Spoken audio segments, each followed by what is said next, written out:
Assalamualaikum warahmatullahi wabarakatuh. Hai anak-anak kami sekalian, apa kabar kalian? Tentu baik-baik saja bukan? Selamat bertemu dengan Ibu Guru di sini dalam pembelajaran Bahasa Indonesia di kelas 8 dengan topik berita. Sebelum kita memulai pelajaran kita, ada baiknya kita awali pertemuan kita ini dengan berdoa. Berdoa menurut agama dan kepercayaan kita masing-masing. Berdoa dimulai.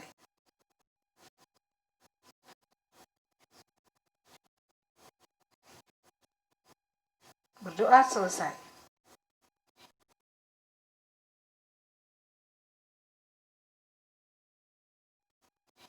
Anak-anak kami sekalian, materi kita adalah berita.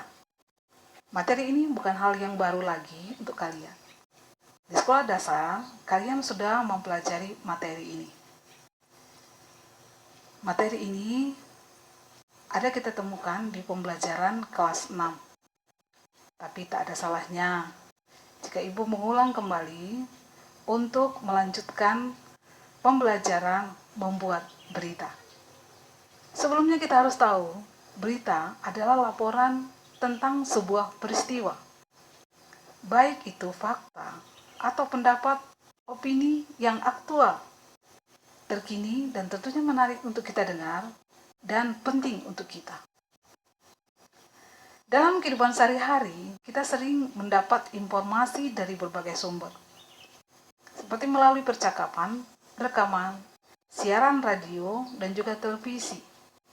Setiap informasi yang kita dengar, itu pasti memiliki pokok-pokok berita yang kita kenal dengan 5W ditambah 1H, atau ada juga yang menyebutnya dengan adisimba. Kita mengulang ingatan kita tentang 5W ditambah 1H. W yang pertama adalah what, peristiwa apa.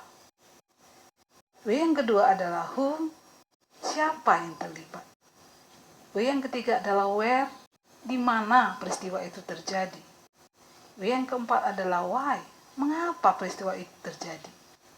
W yang kelima adalah when, kapan peristiwa itu terjadi. Dan terakhir adalah how, bagaimana peristiwa itu bisa terjadi. Anak-anak kami sekalian, unsur-unsur ini menjawab tentang berita yang kita dengar, sekaligus menjadi catatan pokok buat kita. Ibu contohkan sebuah berita. Mari anak-anak silakan baca di slide berikut. Sebuah berita yang Ibu baca, nanti akan kita tentukan unsur pembentuk berita tersebut. Simak baik-baik. 10 hari menjelang Lebaran, Sabtu 15 Oktober, Pelabuhan penyeberangan Merak mulai dipadati truk. Truk-truk tersebut mengangkut barang-barang non-9 bahan pokok, non-sembako. Tingginya arus truk dalam 2 hari terakhir berkaitan dengan larangan melintas bagi truk non-sembako bahan pokok, non-sembako. Pada tanggal 21 sampai 25 November, larangan tersebut berlaku bagi truk bersumbu lebih dari 2, truk gandeng, truk tempelan, dan truk kontainer. Penumpukan truk bersumbu 2 tersebut seperti di Pelabuhan Merak menyebabkan antrian truk sekitar 100 meter dari pintu masuk kapal. Antrian tersebut di dermaga 1 hingga dermaga 4. Tetapi antrian tersebut masih dalam batas normal. Antrian belum membludak keluar areal parkir pelabuhan. Akan akibat penumpangan truk itu, beberapa supir truk mengaku harus menunggu sekitar 2 hingga 4 hari untuk bisa masuk kapal. Demikian berita yang Ibu baca. Kita akan menjawab pertanyaan 5W pembentuk unsur berita tersebut. Yang pertama adalah peristiwa apa yang terjadi? Yaitu peristiwa padatnya Pelabuhan Merak. Yang kedua, siapa yang mengalami peristiwa itu? Yang mengalaminya adalah truk-truk pengangkut barang. Yang ketiga, di mana peristiwa itu terjadi? Di Pelabuhan Penyeberangan Merak. Kemudian kapan peristiwa itu terjadi? 10 hari menjelang Lebaran, Sabtu 15 Oktober. Mengapa peristiwa itu terjadi? Karena adanya larangan melintas bagi truk non-sembako pada 21 sampai 25 November. Dan terakhir adalah bagaimana peristiwa itu bisa terjadi? Yaitu disebabkan oleh proses penyebab antrian truk di pintu masuk kapal. Anak-anak kami sekalian, unsur-unsur ini sudah melekat di ingatan kalian. Jadi Ibu beranggapan kalian sudah paham dengan unsur-unsur berita 5W ditambah 1H. Materi kita akan kita lanjutkan dengan bagaimana meringkas dan menyimpulkan sebuah berita. Dengarkan langkah-langkah yang akan kita lakukan agar kita bisa meringkas dan menyimpulkan sebuah berita. Yang pertama tentunya kalian harus mendengar dan membaca berita dengan seksama. Sambil mendengar, sambil membaca, kalian mencatat pokok-pokok berita yang kalian dengar atau kalian baca. Tentunya 5W tambah 1H-nya. Dan kemudian kalian akan menyampaikan kembali secara lengkap dan ringkas berita itu. Ibu contohkan dengan berita tadi yang sudah kita baca. Kalian masih ingat tentunya? Dan berita itu kalian boleh lihat kembali. Anak-anak kami sekalian, jika ditanya ringkasan berita yang sudah kalian baca dan yang sudah kalian dengar, dapat Ibu contohkan ringkasannya adalah sebagai berikut. Pelabuhan Merak dipadati oleh truk-truk pengangkut barang non-sembako pada 10 hari menjelang Lebaran Sabtu 15 Oktober. Kondisi tersebut disebabkan adanya larangan melintas bagi truk non-sembako pada tanggal 21 sampai 25 November. Gampang bukan untuk meringkas? Anak-anak kami, adakah yang hilang 5W tambah 1H-nya? Tidak ada. Tapi dia menjadi berita yang padat. Itulah yang disebut dengan ringkasan. Tidak menghilangkan unsur, tetap memiliki unsur 5W tambah 1H, tapi dalam keadaan padat. Kemudian bagaimana untuk menyimpulkan teks berita yang sudah kalian baca atau kalian dengar? Cara menyimpulkannya adalah kalian boleh melihat apa sih aspek-aspek yang akan kalian mau menilainya atau mau kalian tanggapi. Ada dua hal yang akan kalian lihat atau yang akan kalian fokuskan untuk menjadi tanggapan. Yang pertama, kalian boleh menanggapi isinya atau unsur beritanya. Boleh dari kebenaran berita tersebut, boleh dari kelengkapan beritanya. Yang kedua adalah dari segi kebahasaannya. Boleh kalian menanggapi dari segi penggunaan kalimatnya. Boleh juga kalian melihat dari pilihan katanya. Tanggapan yang bisa kita ambil adalah, saya kira informasi yang disampaikan berita itu cukup akurat, karena isinya tidak jauh berbeda dengan informasi-informasi yang disampaikan sumber berita lain. Atau bahasa yang disampaikan berita itu cukup jelas. Sebagai pembaca, mudah untuk memahami informasi yang disampaikan. Itu tanggapan yang bisa kita sampaikan. Atau banyak lagi tanggapan lain yang kalian boleh lihat dari sisi manapun. Seperti yang Ibu sampaikan, boleh dari isi, boleh dari berita isi berita, boleh dari kebenarannya, boleh dari kelengkapan, atau kalimat serta pilihan katanya. Untuk memberikan tanggapan, kita bebas. Kita lanjutkan dengan struktur berita.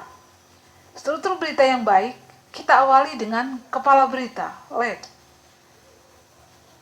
Di sana kita memiliki kesempatan untuk mengetahui hal penting apa yang disampaikan oleh sebuah berita. garis besar yang akan disampaikan dalam sebuah berita. Kemudian berita tersebut disusul dengan tubuh berita. Di sana akan dijelaskan apa yang terjadi, di mana, kapan, bagaimana, dan mengapa berita itu disampaikan, berita itu terjadi. Dan terakhir disusul dengan ekor berita yang merupakan kesimpulan, yang mungkin menurut kita tidak begitu penting karena sudah terjawab di bagian tubuh berita. Anak-anak kami sekalian, dari berita yang kita dengar tadi, kepala berita yang bisa kita ambil adalah berada di paragraf pertama. Di sana disampaikan inti besar, garis besar, berita. Ibu bacakan. 10 hari menjelang Lebaran, Sabtu 15 Oktober, pelabuhan penyeberangan Merak mulai dipadati truk. Truk-truk tersebut mengangkut barang 9 bahan pokok non sembako. Anak-anak, itu ada garis bawah yang menjadi kepala berita atau inti berita, yaitu pelabuhan penyeberangan Merak mulai dipadati truk. Kita susul dengan tubuh berita. Ini merupakan bagian penjelasan dari berita yang disampaikan. Ibu bacakan tubuh beritanya. Tingginya arus truk dalam 2 hari ini berkaitan dengan larangan melintas bagi truk non-sembako bahan pokok non-sembako pada tanggal 21 sampai 25 November. Larangan tersebut berlaku bagi truk bersumbu lebih dari 2 truk gandeng, truk tempelan, dan truk kontainer. Anak-anak, tubuh berita terdapat di paragraf kedua. Dan di sana ada garis bawah. Kalimat yang ibu garis bawahi adalah berkaitan dengan larangan melintas bagi truk non-sembako, bahan pokok, non-sembako pada tanggal 21 sampai 25 November. Kalimat ini garis bawah itu merupakan tubuh beritanya, merupakan penjelasan dari berita yang kalian baca atau yang kalian dengar. Sementara yang menjadi ekor berita adalah di paragraf ketiga. Dari sekian banyak kata-kata di sana ada yang ibu garis bawahi, tetapi antian tersebut masih dalam batas normal. Itu menjadi ekor berita yang bisa dikatakan kesimpulan. Tapi sebelum kita ke kesimpulan, kita sudah bisa menjawab ekor berita karena di bagian tubuh berita sudah terpapar, sudah dijelaskan hal-hal yang berkaitan dengan berita tersebut. Anak-anak sekalian, sampai ke struktur berita, kita ingat kunci utama adalah ada kepala berita yang menjadi garis besar, inti atau pokoknya. Kemudian ada tubuh berita, di sana penjelasan tentang peristiwa, kejadian. Dan terakhir ada ekor yang menjadi kesimpulan atau boleh dikatakan rumusan akhir atau kesimpulan akhir. Anak-anak kami sekalian, berkaitan dengan kaidah kebahasaan bahasa Indonesia berita, ada hal-hal yang harus kita ketahui dengan kaidah penyusunan berita, agar kalian nanti tentunya menuliskan berita. Kaidah-kaidah kebahasaan teks berita ada 6 hal yang harus kita ketahui. Yang pertama adalah bahasanya baku, agar kita memahaminya. Yang kedua adalah kalimat langsung. Yang ketiga konjungsi bahwa. Yang keempat konjungsi tempelan kronologis. Yang keempat keterangan waktu. Dan terakhir ada kata kerja mental. Penggunaan bahasa bersifat standar atau baku itu dimaksudkan agar kita mudah memahami berita, agar orang lain yang membaca berita memahami apa yang kita maksud. Yang kedua, kita menggunakan kalimat langsung sebagai variasi dari kalimat tidak langsung, ditandai dengan adanya tanda petik ganda. Yang ketiga, kita menggunakan konjungsi bahwa yang fungsinya sebagai penerang kata yang diikutinya. Yang keempat, kita menggunakan kata kerja mental atau kata kerja yang terkait dengan kegiatan dari hasil pemikiran. Yang kelima, kita menggunakan fungsi keterangan waktu dan tempat sebagai konsekuensi dari perlunya kelengkapan suatu berita yang mencakup unsur kapan dan di mana. Yang terakhir, kita menggunakan konjungsi temporal atau penjumlahan seperti kemudian, sejak, setelah, akhirnya. Terkait dengan pola penyajian berita yang disampaikan mengikuti pola kronologis atau urutan waktu. Anak-anak kami sekalian, kita sudah sampai di penghujung pembelajaran kita. Dan tentunya ini menjadi tugas kalian nantinya. Anak-anak kami sekalian, Ibu sudah paparkan unsur-unsur pembentuk berita. Ibu juga sudah paparkan unsur-unsur sebuah berita yang harus kalian ketahui, struktur berita dari kebahasaan. Dan terakhir, Ibu akan menyampaikan informasi dalam sebuah berita agar berita kalian itu bisa ditulis, bisa kalian sampaikan dengan baik. Yang pertama, kalian harus menentukan dulu sumber beritanya. Yang kedua, kalian harus mendatangi sumber berita tersebut. Jadi tidak menghayal atau mengarang cerita ya. Kemudian mencatat fakta-fakta pentingnya. Apa kira-kira yang akan kalian sampaikan? Fakta-fakta penting itu diantara lain adalah unsur-unsur berita tersebut.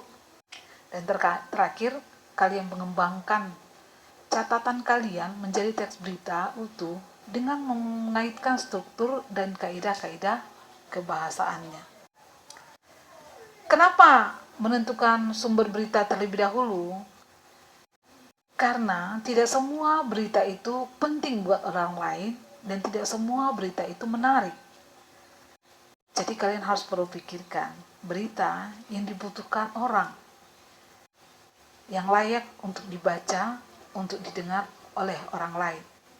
Yang kedua, kita mendatangi sumber berita. Kenapa harus didatangi? Karena kita pun sudah tahu berita tersebut. Tidak, karena kita hanya sebatas mendengar dan mungkin bukan dari sumber yang bisa kita percaya. Jadi, datangi sumber berita, datang ke lokasi, atau orang yang menjadi saksi mata. Dengan maksud, kita bisa mendapat sumber berita dengan mengamati langsung dan bisa mewawancari orang-orang yang terkait dengan berita tersebut. Yang ketiga, mengapa harus mencatatnya? Agar kita tidak terlupa dan kita tidak melewati pola 5W tambah 1H atau yang disebut dengan adik simba. Dan terakhir, kalian akan mudah mengembangkan berita tersebut karena kalian sudah mencatat teks yang diperlukan dalam sebuah berita yang utuh. Dan silakan kalian edit, sajikan mulai dari berita yang penting hingga berita yang kurang penting yang disebut dengan ekor berita. Anak-anak kami sekalian, tidak gampang memang untuk mengerjakan sesuatu, tapi akan lebih gampang mengerjakannya jika kalian berusaha. Ibu yakin, kesulitan menuliskan kata, menuliskan kalimat untuk informasi di berita kalian mungkin akan mengganggu konsentrasi kalian. Tapi percayalah, sekali kalian menggoreskan kalimat, kalian akan menggoreskan kedua kalimat, ketiga kalimat, dan itu akan mengantarkan kalian ke kalimat-kalimat selanjutnya hingga menjadi paragraf, menjadi teks, dan menjadi berita. Berita yang menarik buat orang lain dan tentunya berguna bagi orang lain. anak-anak kami sekalian. Ibu harap pembelajaran hari ini boleh kalian laksanakan, kalian kerjakan dengan sepenuh hati. Karena tentunya ini akan menjadi bekal kalian. Apalagi buat anak-anak kami yang berprofesi yang ingin menjadi penulis, pembaca berita. Tentunya sangat bermanfaat. Sekian pembelajaran hari ini. Ibu harap kalian bisa mengikutinya. Akhir kata, wabillahi taufiq wa hidayah. Assalamualaikum warahmatullahi wabarakatuh.